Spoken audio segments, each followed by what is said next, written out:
I do feel like there is a better future in store, but it takes a village, right? So don't throw away your privacy rights because it's just too hard and do nothing. You don't have to do everything, but do what matters to you. I do have privacy settings on all my important accounts, very well curated and accounted for, and not so much in things like recipe sites that don't matter. And so I would encourage people not to be too downhearted about the situation today, to just keep plugging away, do what they can, what they're comfortable with, and help us build something better for the future. Because I do think now is a real pivoting point with all the different pressures that we have from various external factors on us right now that are impacting what we're all doing. And so it's a good time to really think about possibilities and how to make those first steps in a better direction. Welcome to Smartermarkets, a free weekly podcast featuring stories from the entrepreneurs and icons of commodities, capital markets, and technology, ranting on the inadequacies of our systems and riffing on ideas for how to solve them. Together, we explore the question, is capitalism in crisis, and will building smarter markets be the antidote?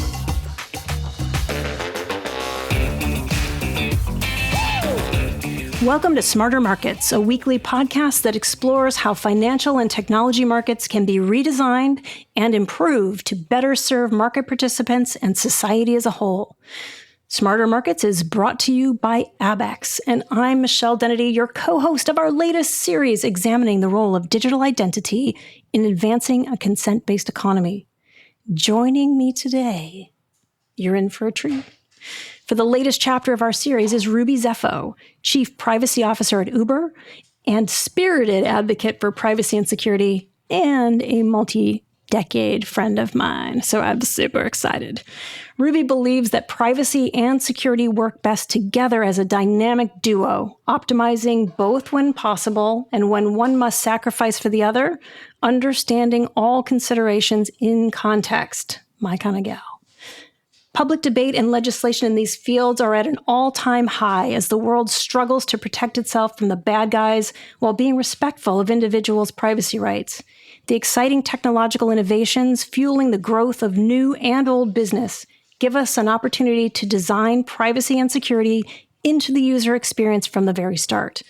Privacy and security don't hinder innovation, they enhance it. Ms. Zefo is a frequent speaker on these and other law practice and leadership topics with a special interest in women's equality and development. Previous to joining Uber in 2018, she served as Chief Privacy and Security Counsel at Intel. Stay tuned. Identikit Sequent X with Ruby Zefo is coming up next. And now, back to this week's episode of Smarter Markets. Welcome to another Saturday morning here with us at Smarter Markets. Yeah, it's Saturday. We time travel here. I'm here with one of my buddies from a very, very long time when our children were just little peanuts and before they launched into the world and before there was such a thing as privacy engineering and identity was just a baby and we were doing all sorts of cool stuff. So welcome, Ruby Zefo. Introduce yourself in a more casual way to the listening public.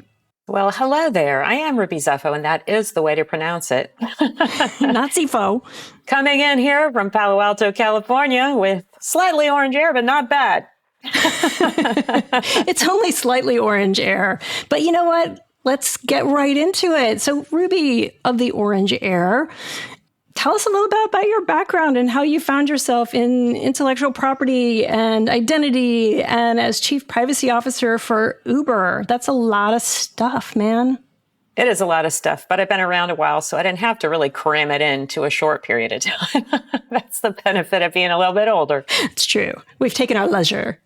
Yeah, well, I had no lawyers in my family, so when I graduated from law school, all I knew was what I saw on TV, which is you're a litigator. You go to trial. That's what lawyers do, right? Am I right? Of course I'm right. You would know. You were one too. So I went into IP litigation, as one does in the Silicon Valley, and really liked it until, I was bullied so much that I decided maybe it wasn't the job for me, being a young female litigator. So when the dot-com boom just was in its nascent stages, we were all getting poached away. Went to Sun Microsystems, where I did trademark work and then ballooned into marketing work and a bunch of transactional work and licensing and a bunch of other stuff, where I met this woman named Michelle Dennedy who came to work for Sun. And I was like, who is this person? She's a I little must freaky. take her to every presentation I ever give. And our presentations were legendary back in the day. They were whips, they were handcuffs, and I wish I was joking. I am not. I can neither confirm nor deny, but maybe I have a drawer with that stuff still in it. That's all I'm saying. Excellent. And then I went off to my illustrious career at Intel Corporation, where I brought the fun because they desperately needed it. Again, switched my practice areas a bunch of times, made VP, became their Chief Privacy and Security Counsel. And after 15 years there, Uber came a knocking and said, we really want a leader to be our first CPO. And by then, they really had a new executive staff. My lovely boss, Tony West, who graduated a year before I did from Stanford Law. So I wanted to help turn it around, and I had not had a pre-IPO experience before. And I thought this is my chance to do something different and really grow something from a very small team to something really significant to help the company, meet its IPO obligations. So there you go. Well, I love this about Smartermarkets because it's like, yeah, I thought I would just dabble in, I don't know, a global juggernaut, redefining how people transport themselves and feed themselves. And then along came a little pandemic to top it all off. So let's get into it a little bit about what it means to have transformed, I think, the medallion type, black cab, classic, get me a ride from the airport kind of service. I mean, what is Uber when you look at it through a digital lens, Ruby? Well, it's a platform to get things places, right? So people know us as getting people places. And since the pandemic, food, we were doing it before the pandemic, but obviously the food delivery business ballooned during the pandemic. And that's certainly where I use all my credits because I like the good food. And, now it's groceries, it's peer-to-peer deliveries, it's businesses hiring us to deliver their things and people. And really, it's just a mechanism to make it easy to get the stuff you want to go where you need it. And that's about as simple as it is. So there was a big pivot during the pandemic for us to try to service people the way they needed it. And that was an exciting time to live through. And I'll be honest with you, I've never seen a company switch up so fast on both delivery and also all the health implications that came with it and trying to do right by the couriers and everything else. So it was a fun and stressful time all at the same time. Yeah, exactly. It's a big challenge. It's a big leadership challenge. And let's get into the who, because you said, when you want to do this and you want to do that, there's a lot of different personas interacting with this global platform. How do you think about identity? How do you evolve into it? And then, of course, our fan favorite, privacy engineering. Let's talk about that a little bit. It is our fan favorite. You were the first one to ever talk about it that way that I knew before I even knew what you were talking about. So that often happens, to be fair. But I was happy to support it because when you come up with a new idea, I always like it. So it's interesting because I think the average person who doesn't work in a field that you're giving this much thought thinks about identity as a singular, relatively stable thing. But once you pause a moment, you realize it's not stable at all. It's truly, how do we define ourselves? Who are we? Not to be too existential about it, but, it evolves in different contexts. And so I was thinking about it in preparation for our little chat here today. And I thought, well, how would I identify myself? I thought, well, just in this past week, I'm a mom, I'm a singleton, I'm an attorney, I'm a rabble-rouser. I'm a shenanigans instigator. Yes. I'm a pet caretaker. I'm a cocktail creator, as you well know. Yes. And, I'm a law school alum. We had a little create the cocktail with the law school alum, see how two identities in one, and more. And the context is so important because in many contexts, I'm not the cocktail creator. I am the person who is going to kick ass somehow or another, and I really don't want to be too frivolous about it. In other context, I'm nothing but frivolity, as you well know. Yes, we love frivolity. I'm a little bit of both today. Exactly. And so it's a complicated thing to actually unpack. And I'm that much more sensitized to it in, today's world because of the lack of progress we've made with people with immutable characteristics who are still being treated as the other, the outsiders, people of color, LGBTQ, disabled, socioeconomic, all the ways that underrepresented people are being mistreated in the society. And so figuring this out is important, really important to people's lives, their livelihood, their survivability. COVID has hit people of color worse. I mean, it's important that we really give identities their due because they're also things that can be easily attacked and undermined in ways that hurt people. Absolutely. And I think so many ways to go with this. I think let's start at our foundations because Ruby was the one who showed me how to do the policing of the sun marks back in the day when I wasn't really a trademark lawyer. I was a patent litigator with a recruiter that said, hey, here's this trademark person. But you loved it. You didn't know what you were missing till you came over to the dark side. I gotta say, I love the theory of trademarks. And I think it's never left me, obviously, because, and I say obviously, which is probably not so obviously, as Ruby said, like rarely do I say anything that's a straight line. But when I think about what you've just said about the contextual value, and you continue to say things are important, things can be harmed, things that we care about, things over time, it really harkens back to what were we trying to get at with things that were ephemeral rights. Like when we said an assault should be something that is worthy of a criminal designation.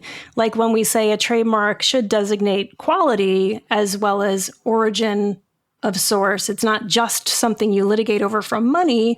It also tells people what's valuable and so on through it goes. So let's talk about that thread a little bit. How are you contextualizing, as we do in IP law and standards and policies, which are a little more established than in privacy and identity, how, if at all, are you carrying over these principles into the business of these various personas? You've got drivers, you've got writers, you've got people who are supplying food, you're people receiving, prescription medication. I don't know if that's a delivery issue yet for Uber, but when you said that Uber is really a platform for things that need to get places, and some of those things are humans and some of those things are things, how does that play into your background in intellectual property, if at all? There are calls to consider, personal data a property, right? And I don't consider this whole data thing. I don't even consider it all my data. Even my driver's license is created by the state. It's not actually something I created myself. Right. I don't subscribe to that at all. And so I do look at it different. And it is so incredibly contextual in a way that I don't think intellectual property really is. Intellectual property, once it's defined as such, is put in some kind of concrete form. And our identities are so ephemeral, and context is so important. And everybody's contributing to what my identity is. Even your thoughts about me and how you may have portrayed me to somebody I know then adds on to my identity. I may not even know it, but how I'm perceived by others is part of my identity. I mean, if a tree falls and nobody's there to hear it. If a cocktail is drunk and Ruby's not there to prepare it, is it really a cocktail? Yeah. So if there's nobody to perceive me, do I even have an identity? Now people really need a drink, but you see my point. People are listening to this hopefully Saturday morning, so we're going to have to go into coffee drinks and things, I think. Yeah, so everybody's contributing in their own way, and so it's very hard to say I own all of that myself and have a right to license that to anyone and then maybe make a profit off of it. So when we see politicians or others saying, oh, this is a data right and you should just get paid for it, and I'm thinking, well, one, that's not 100% true, and two, my data in a vacuum is not worth much. I'm not the president. Well, even so, let's not get into that. All right. But my point is, any president of anything. Of anything. So it's in bulk. It's trying to figure out these preferences that are enough to make somebody a buck that count. And so my individual contribution's sort of pennies. So good luck making much money off of that. So I don't really view it the same. But that said, I do think that the rigorous background you need to analyze things, and frankly, in the trademark world, as you well know, how much human emotion plays into it. Oh, yeah. Yeah, you try to take somebody's infringing trademark away and they're like, but it was the name of my garage band in high school. And I'm like, you are welcome to call a garage band Sun Microsystems, but you can't call your computer company that. Exactly. So that, I think, that training of really paying attention to people and how they feel about things is super important, as you well know, to the privacy field, because it's all about how you feel about your own. I mean, everybody defines what privacy means for themselves. We don't have a standard. Absolutely. Part of the reason I love it is because it invites people like us to color outside of the lines. And you think that you're getting an IP lawyer, but you're getting these crazy renegade ladies who are like, hey, we're all about change. It better be fun. It better be cool. It better be repeatable. Oh, but by the way, we're hard-nosed business ladies too. So let's get all of that in one big, beautiful bucket. So, and don't cross us. Yeah. Oh, foolishness. Like, they were warned. Like, I had red hair before I had gray hair. It's a warning, right? So how do we deal with what is really, you're pointing out so well and eloquently, a cacophony of requirements that are also moment by moment. I mean, there's currency traders that listen to the show that are probably the closest sort of structurally handling that much change. I mean, 10 minutes later during active trading can be everything. So 10 minutes later trading after you've, said I do, or gotten married, or gotten a job, or had a baby, like before I wasn't a mother, now I am. How do you deal with that much noise in the system and yet build a global, sound, hopefully compliant, and compliant I put in bunny quotes because compliant to what? That's changing every 10 minutes too. How do you deal with this much noise in the system? And there is a lot of noise. I mean, I've thought about being a hermit since I've been on lockdown. We kind of have been. It turns out, like, from a data perspective, I can't, right? I am, as you well know, I am an extremely, I am built for efficiency, right? Everything has to be done quickly and well and on time, as fast as possible, right? I know, I'm sorry, but it's true. It's very true. And so I thought about it and I thought, well, it's impossible for me to live a practical life now and take advantage of all the goodness of the modern world without allowing these pieces of information to contribute to the noise that's out there. So zero personal data isn't the answer. And we have to figure out, how do you corral this data properly to develop the trust necessary to find the sweet spot in disclosure versus the sign that used to be on my daughter's door, keep out. Right. I think that's kind of where it comes down to, disclosure versus keep out. And right now, as you kind of intimated, we have this large variety of unknown and unknowable, frankly, intermediaries serving that function. And so now the torches and pitchforks are finally coming out because many people have decided they don't like those trade-offs. They don't even know what they are, but they don't like the impacts they're feeling from the trade-offs. Right. So, I just bought, as you would imagine, a new pair of shoes. Of course. And now I'm seeing, of course, this exact pair of shoes all over following me around. If I didn't know how that happened, I'd be horrified. So what do you do about that? How do you build the trust? How do you figure out how to get out of the situation that I feel like is what people are feeling now, which is this worst combination of feeling like a number. I've been listening to a lot of Bob Seger lately, by the way, who said he's going to stop touring. On the one hand, and then, you're spoke at a great big data wheel, but also you're this unique little number in plain text that can be plucked off the spoke at any given moment and identified. I'm sure it's not what Bob Seger thought when he wrote the song, but that's how I have now interpreted feeling like a number. But I think that's the problem you're describing, which is, how do we get proper data treatment and trust? And I think about trust a lot because if you trust the person who's getting your data, you don't require as rigorous controls. And I think that's the difference between why, you may have citizens or regulators, distrusting the US government who may be doing the same exact things as their own governments, but it's that they don't trust the US government and it's the way it operates. And so you're going to insist on more controls around it. So we're in a significant period of distrust right now. And so the calls for politicians and policy people to do something about it are finally being heard, although we still can't come to grips with the U.S. omnibus privacy law. But so many thoughts in that. And what I'm thinking is in the back of my mind, because sometimes like I've got one side of my Pollyanna brain that's like, that's so great. We're going to build a smarter market. We're going to control this stuff and identity is going to help us. In other ways, there's like our experience with trust. Often people who say, trust me, are in white vans with candy.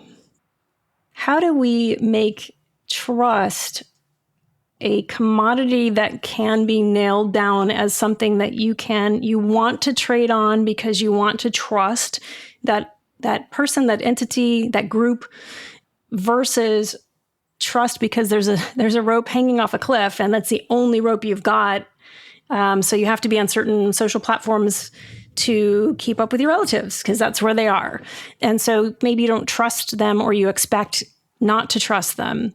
So I think trust is an interesting sort of landmark. And that's where I go back into sort of systems thinking of what are our inputs, what are our outputs, and then where do these identities and personas and even user journeys of that data, how do they fit in there? I mean, how do you think about that for, you're in the trenches right now. I'm just talking to the trenches.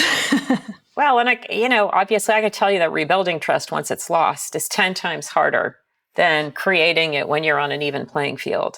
So honestly, I think you have to walk the talk and you have to be transparent about it so that anyone who's going to look can see what you're actually doing.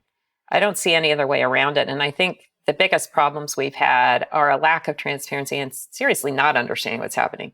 But that said, what the information society as it is, let's just say for the sake of argument that everybody's privacy policies were an easy one-pager because regulations didn't require them to keep putting 10 times more disclosures in there. Still, how many apps do you have on your phone? A couple hundred.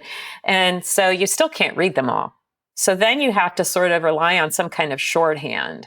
And people have asked me, well, what do you do? And I'll be like, well, honestly, I kind of go with my sense of a company's values overall, who the CEO is, what their values are, what they stand for, where they spend their money, to sort of decide overall whether I trust this company, because I can't read 200 privacy policies either and still have a real life. And so you find shortcuts and other ways to sort of try to suss out who's probably going to be a good data steward and who isn't. Who's the man behind the curtain? Yeah. And why isn't there a woman there finally? Well, that's a longer story. It's a good point, though. Yeah, right. It's like one with like, how are we setting the tone for value? And here we are talking about things like value and trust. And this is a, sort of a hard-nosed business show, right? It's like these sound soft. However, behind every long-lasting, sustainable business, this is what remains. It's the trust that IBM, the meat slicer company, became the huge hardware company, is now becoming the AI company. So even if it wasn't the exact same thing you trusted at first, you morph and you grow and trust changes and the consumers change and the players change on the field. So with all of that, for me, it always comes back to this who situation. How do we look at identities in gross and identities individually and deal with things like safety? I mean, you guys must hear about traffic accidents and all sorts. I can imagine the humanity going on behind getting human beings from point A to B. Well, we're the first ones to publish a transparency report on that, right? So, and we work with sexual assault survivors on what they want disclosed and what they don't, to hook them up with law enforcement if they choose or not. And then we have regulators insisting on having their names, and we go to the mat on it. It's a horrible situation we're on right now in terms of even well-meaning people who have data getting forced to keep their license or something else to try to fork it over. And you probably, maybe you're aware that we also sued the LA Department of Transportation when we still had the bicycle business. And because, US hasn't gotten its arms around public sector governance at all, like the EU has. And so you have all kinds of possibly well-meaning people thinking, well, I need data. Like, I need data for my smart city. That's true. But you have to figure out the right data. And why do you need personally identifiable data? Wouldn't it help you more to have de-identified bulk data? And how are you securing that data? Those are the things they haven't had to come to grips with as much as private companies, because they're not subjected to class action lawsuits and other things that would force them to do these things. And so that component, I think, is a huge driver of why the US is deemed inadequate to be receiving data, personal data, from the citizens of other countries. And so I think that's one element that we could do something about relatively quickly, on who we are and how to treat that data, and just use more bulk data and stop trying to figure out who these people are. Because honestly, if I were an underrepresented minority, I wouldn't want some government entity to be able, let's say it's Smart City, to just share that with the police anytime they wanted, or, right? I mean, you would really worry. You would really worry. And I think economically, you could be harmed by doing so. You could be prevented from going to your job. I mean, there's a million different things. Stalked. You could be tracked, yeah, physically. And it's interesting, too, and we keep kind of coming back to this diversity issue in a sort of lighthearted way, but it's not a lighthearted way, because the way we curate and operate our identities is very different, I think, than a lot of people in different dispositions, or who are born differently, or who look differently, and even generationally. Yes. And the digital identity can quickly move into a physical safety issue for people at high risk like that. And so, of course, they're not going to want everyone knowing these characteristics about them if it just means they're going to be profiled and tracked in some way that's really terrible. So I think, as an identifier, too, one of the favorite, or also fan favorite, maybe I should get him on the show one day. McNeely used to always say, well, don't you want the guy in the ambulance to know who you are and that you're allergic to penicillin? And I always say, of course we do. And that's what contextual identities do for you. And they also have a really important concept that we all experience called time. I may want you to have stuff while you're treating me, and then I may not want you to have the stuff anymore. So how do you deal with that from a systemic issue? And I'm not even like subtly leading you down the track to privacy engineering. How do we build this stuff into our systems? It's true. Why can't we have? Yeah, I mean, why can't we have a disappearing identity? It just self-explodes. It detonates after a certain amount of time, and you have, if you want to, the right to resubscribe. But, when I check out of the hospital, I've decided I'm going to give it a month till my treatment is pretty much understood and done or over, and then it's going to detonate. And if I go back, I'll just resubscribe again. I mean, that would be something I think that people would be very interested in, especially if it was easy, right? And I'm talking, of course, about our most sensitive data, health data, financial data, kids' data, so that it isn't a forever. In fact, when I went to my own medical center, this is quite a few years ago now, you would have to show your license to make sure it's you. And they grabbed it without asking and scanned it. I said, what are you doing? Well, we need this in our system. I said, you absolutely don't. Well, then you're going to need to show it every time you come in. I said, happy to. I don't come in that often. And now go delete that. But this is the thought. It's always what's easiest for us, right? This is the business talking now, or the government or whoever. We want to do what's easiest for us. And so we, on the receiving end, as the consumer, suffer. And that trade-off has to stop. Yeah, I think so too. And I think it's a really interesting intersection between, so we've got intellectual property, whether or not this is, I don't think it's a true fit. I agree with you. I don't think it's a property per se, but I do think it's an ephemeral right of sorts to have a right to your own self-sovereign identity. But also you incur obligations to others. So I've gone to the medical thing and I have incurred a debt. So that part of that ephemera stays. The other part where anyone can look into my records and go, ooh, Michelle Dennedy, so interesting, that goes away. So when I think about putting all this stuff together, and I think about Uber as sort of a metaphor, if you will, even for brick and mortar companies, every company is trying to get the right who in the room to build the right what for another set of who's. And then we have an administrative layer on top of that that says, are we doing things within compliance? Are we paying our bills? And then the final sort of ESG, we had a whole series on ESG reporting up at boards. Are we showing ourselves to be good digital citizens? Are we showing ourselves to be good investment targets? Because maybe you got a little hand slapperoni before Ruby got there, mind you.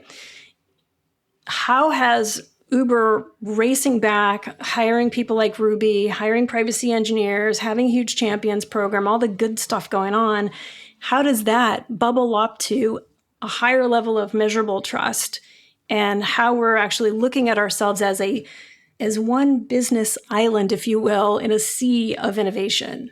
How does that all fit?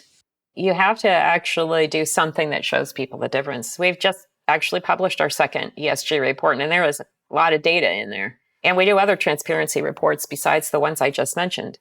So we are publishing stuff that gives people insight. We also have a bunch of features that we put in there just to make it a better service for people, right? For example, COVID is a perfect one. I mean, you can imagine as we're dealing more with health issues that my team had extra work, just didn't actually slow down at all. And imagine.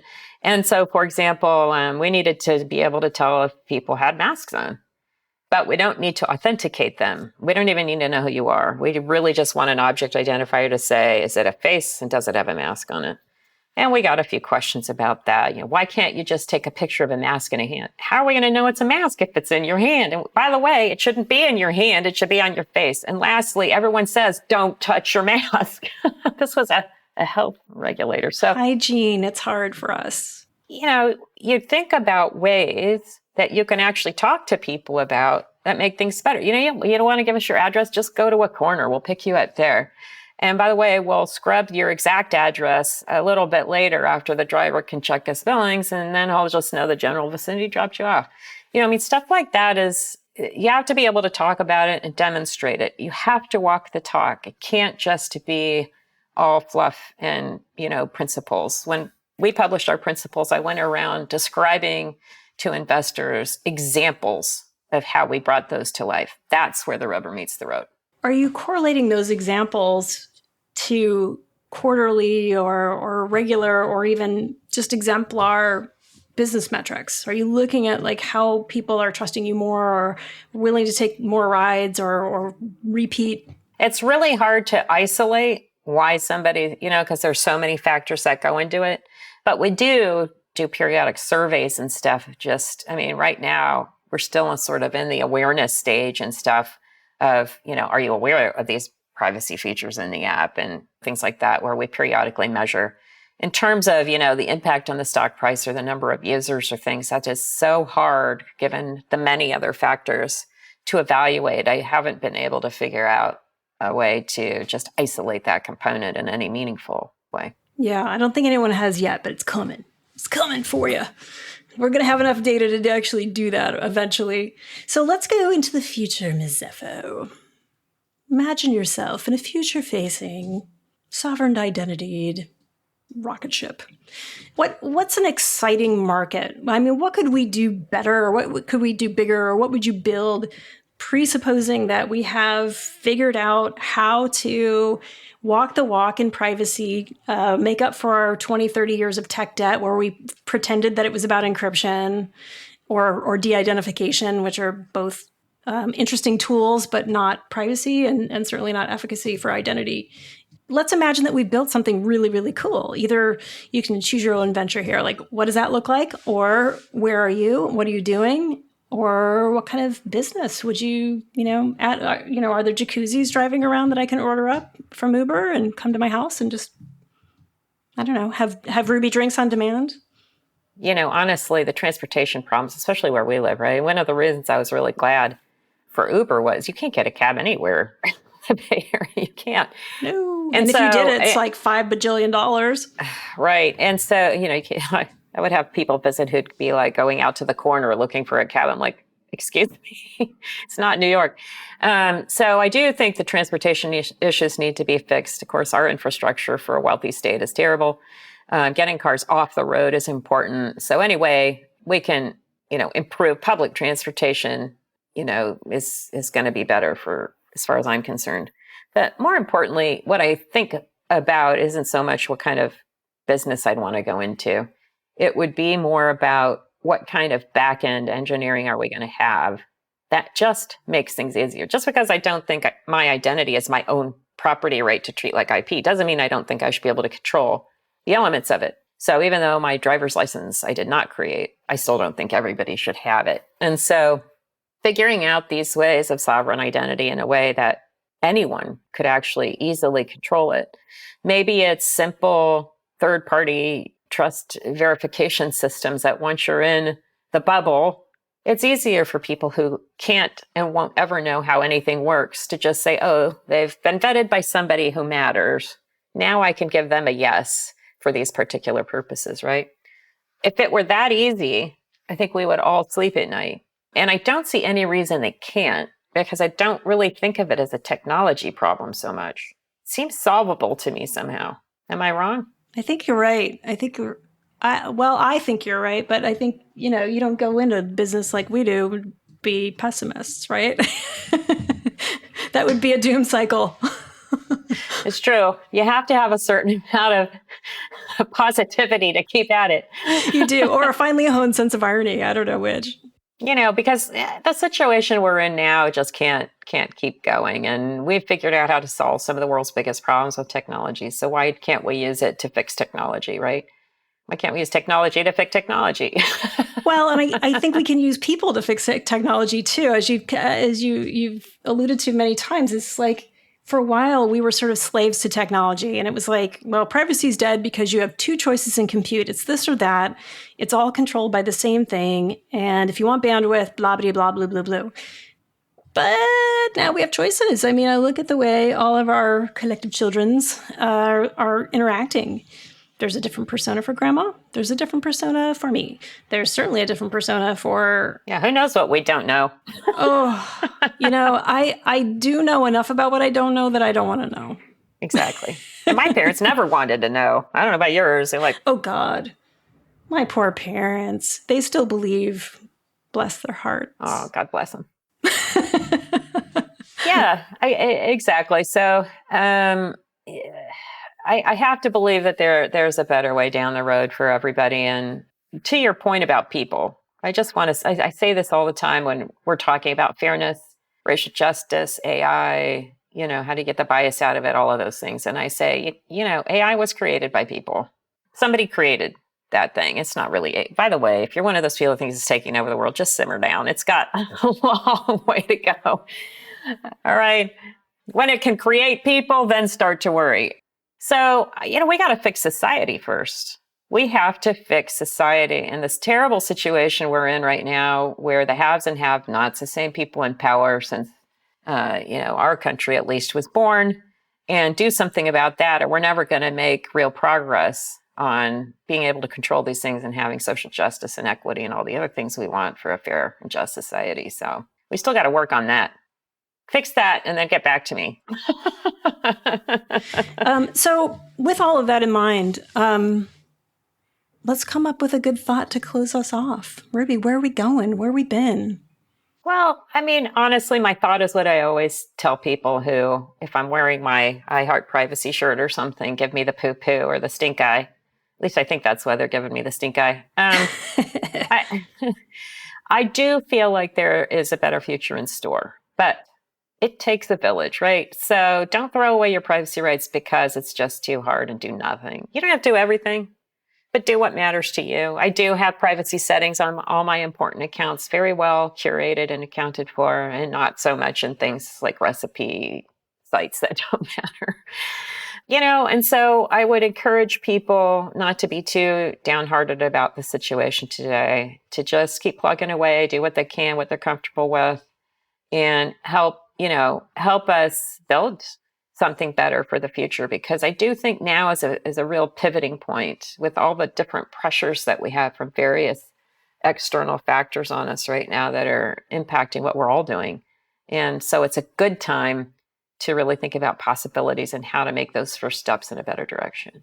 Yeah, I love that. And I think, every new and Smarter Market starts with a dream and a person that believes that thing. So even though we may be pennies on the dollar for our browsing activity as single human beings, I think our ideas absolutely can help create that sort of thunderbolt of aha-ism and marketism and market value, where people start looking at transparency reports and saying, this company can be transparent, not because they want to talk, but because they've done. And that's a company I want to work for. And here's a company that respects that I'm a human being, and sometimes I'm in business mode and sometimes I'm in play mode, and that doesn't muddle down to some mediocre score. So I think that's a really positive way. Don't lose heart, participate, and understand that each one of us is setting a requirement in a smarter market. We hope you enjoyed this week's episode of Smarter Markets and our continuing examination of digital identity and its role in building a trust-based economy. Please help us get the word out about the podcast by leaving your ratings and reviews on Spotify, Apple Podcasts, YouTube, or your favorite podcast platform. Your support and engagement means the world to us, as does your help spreading the word about Smarter Markets via social media and word of mouth. On behalf of ABAX, I'm Michelle Dennedy. See you again next week.